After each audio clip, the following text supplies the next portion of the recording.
One of the main ways I've been dealing with anxiety, work anxiety, life anxiety, whatever it is through quiet time. I am Christian, and as Christians, you should spend time with God. And the ultimate tool for that, of course, even if you're not Christian, you probably know, is through prayer and to read the Bible. And there's this, I don't want to call it a methodology, but a thing to do called QT or quiet time. I don't know if Korean Christians made it, but essentially modeling after Jesus spending time with God, David, others spending time with God, and meditating on his word directly, praying, and then trying to point back now ultimately to Jesus as Christians. We do this thing called quiet time. And I happen to use this book that you could buy every month. It's actually online for free.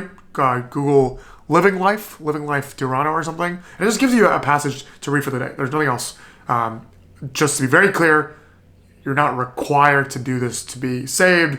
This is not a cultish thing. It's just a way to keep up with the Christian lifestyle, the same way that any study and perhaps any religion does something similar. But for me, I'm Christian, and I think that doing this helps a lot because starting off the day with the word and pointing back to what's actually important, which to me is Jesus Christ and living as a Christian is quite important to keep yourself grounded the same way that other people do their daily routines. So I thought I would start this, one, because obviously I don't have other content to film and I want to film content, but two, it's really helped me. So I'm hoping that doing this perhaps with me, with like the get ready with me, do QT with me, and perhaps there's an improvement to your life. Even if you're not Christian, try this. I'm going to walk you through how to do it. I'm not a master of this. And again, just to emphasize, doing this doesn't get you saved. It's not what Christians believe, but this is a way of living with God and walking with God. So essentially,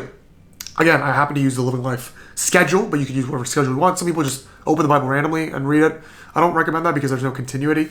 But again, today happens to be 1 Kings 21 to 12. You can Google it. Bible's free everywhere. 1 Kings 21 to 12. Now Ben-Hadad, king of Aram, mustered his entire army. Accompanied by 32 kings with their horses and chariots, he went up and besieged Samaria and attacked it. He sent messengers into the city to Ahab, king of Israel, saying, "This is what Ben-Hadad says. Your silver and gold are mine, and the best of your wives and children are mine." The king of Israel answered, "Just as you say, my lord the king, I and all I have are yours." The messengers came in again and said, "This is what Ben-Hadad says. I sent to demand your silver and gold, your wives and your children, but about this time tomorrow I'm going to send my officials to search your palace, and the houses of your officials. They will seize everything you value and carry it away." The king of Israel summoned all the elders of the land and said to them, "See how this man is looking for trouble. When he sent for my wives and my children, my silver and gold, I did not refuse him." The elders and the people all answered, "Don't listen to him or agree to his demands." So he replied to Ben-Hadad's messengers, "Tell my lord the king, your servant will do all you demanded the first time, but this demand I cannot meet." They left and took the answer back to Ben-Hadad. Then Ben-Hadad sent another message to Ahab, "May the gods deal with me, be ever so severely, if enough dust remains in Samaria to give each of my men a handful." The king of Israel answered, "Tell him, one who puts on his armor should not boast like one who takes it off." Ben-Hadad heard this message while he and the kings were drinking in their tents, and he ordered his men, "Prepare to attack." So they prepared to attack the city. I'm going to think on this for a bit. Feel free to, I guess if this is a little awkward, but pause the screen, read it more if you don't understand. The context, this is why I think the continuity is important, and to continue to read a certain section by schedule is to understand the context. Right now, for context, Elijah, the prophet, is on the run because people want to kill him for basically obeying God and not following these like cultish fake idols and leaders. God has told him to go make some, I guess, political moves in the kingdom of Israel.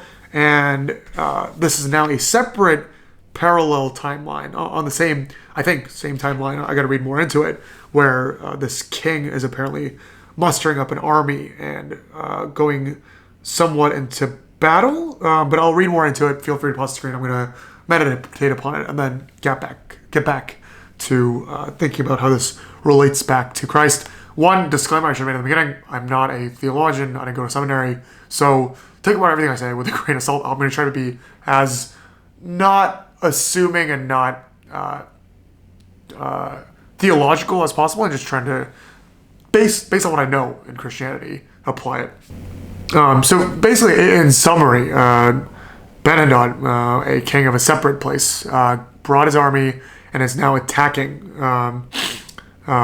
Israel. And Ahab, who is the faulty king of Israel, the man who has been following false idols, not great in the eyes of God, is basically saying, screw off, and almost mocking him. And now Ben-Hadad is angry and is going to attack back and take seize.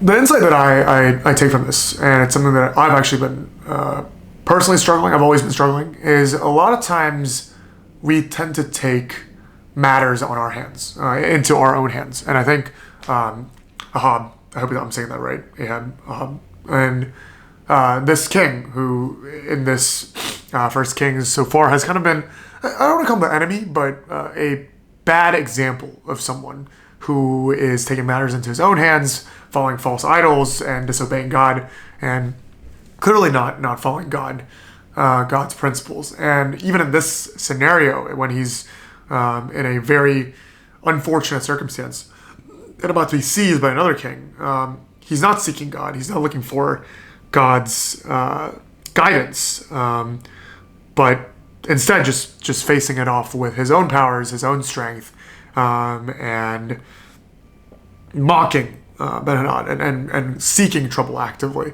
Not to remain too much on that,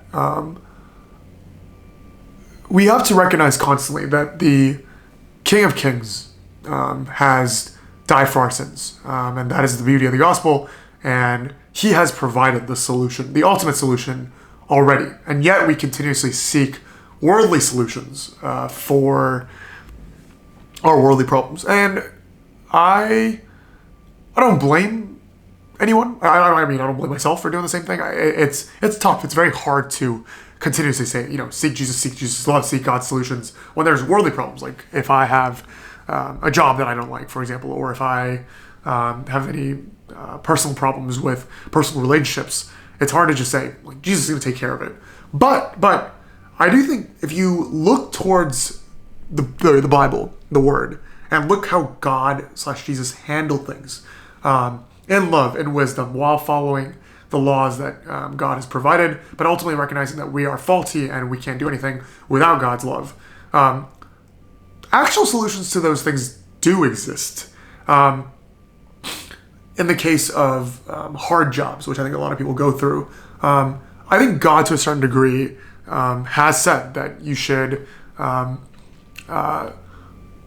respect the opportunities that you're given, and to the extent that it's not perpetrating or making you disobey God. There are reasons why God has placed certain leaders in your life. Like there's a famous verse that I think in this context that people always allude to, where it's like, give Caesar back what's Caesar's, and respect the authorities to certain degrees of the world. And so let's say the guy ahead of you or on top of you at a job is the problem that you're having and they don't like you. I think going back to that in loving obedience and being the Christian example in that setting is ultimately the wisdom. Of course, if that job is causing you to be a sinner and there's other levels of things that simply aren't good, then I think switching jobs or whatever is enough. But constantly following this idea of like, I hate this job, I hate this work environment, I hate these people, perhaps doesn't make you the best Christian example. With personal relationships, I think the same thing. The message ultimately is to be that loving person, the forgiving person, and recognizing that you yourself is a sinner, and that person treating you inappropriately or not in a good way is probably, yes, definitely hurting you, but you embracing that and trying to understand the fact that, hurt people, and perhaps you spreading that gospel and being that good Christian example will turn that person around is probably the ultimate thing, and turning that cheek around. So again, I tend to be a very practical person, and I'm not jumping right away and saying that Ahab or King Ahab in this scenario, of course, he's kind of far gone at this point, but at any point, Jesus is always waiting in open arms. I'm certain that if Ahab at this point seeked God's wisdom, there would have been a better solution than just fighting Ben-Hadad head on by himself. So my conclusion for the day is I've been struggling a lot with trying to solve things on my own, trying to get things my way and using my own strength and power. And as much as I verbally say, God's got this, and I'm leaning on Him through QT or whatever, I don't think I'm actually handing it to Him. So I almost feel like if God wants me to improve in my faith and in my spiritual career, He's gonna push me till the end until I really just give it up to Him in all facets of my life. So today's passage, I think that well, I'm not the leader of a country. I'm not leading a kingdom. In my respective position, there's obviously adversities that come, but I'm really learning to give it all to God. And in summary, I hope that you, whether you're Christian or not, if you're a Christian, obviously you probably know what I'm talking about. In some ways, even better. Give it to God with whatever you're dealing with today. If you are not a Christian, but you are dealing with these things, perhaps read the Bible, seek this, seek the Word, look up some sermons, and try a practice where you just pray. What is there to lose? Just say, hey God, I don't know if you're out there. I don't think I believe in you yet, but I'm dealing with all these things, and let me know if I can give some of this to you, because I can't do this on my own. Thank you very much for joining. I know this is like not typical content, but I thought this was a good thing to try, and something that's been helping me a lot. Again, not a requirement for salvation, but I think a good practice to have as a Christian, or even as a non-Christian. Try it out. If you guys need a schedule, Google Living Life and follow that schedule. Again, you don't have to follow it. You can even do it just like starting with Genesis 1:1 and see where it takes you. And the process is quite simple. You can pray, praise, read a couple times if you don't get it, and then try to reorient it back to Jesus if you can. And then otherwise, just try to see what it's telling you. And of course, be careful, because I think theology in the Bible is something that needs to be interpreted and read correctly. So if you have any questions, I think you should go to a local church and maybe ask a pastor, and we can go from there. Feel free to DM me if you have any questions. Not that I'm a full expert, but I'm happy to help in your walk of faith. As always, thanks for watching, and I'll see you guys next time. Let's go.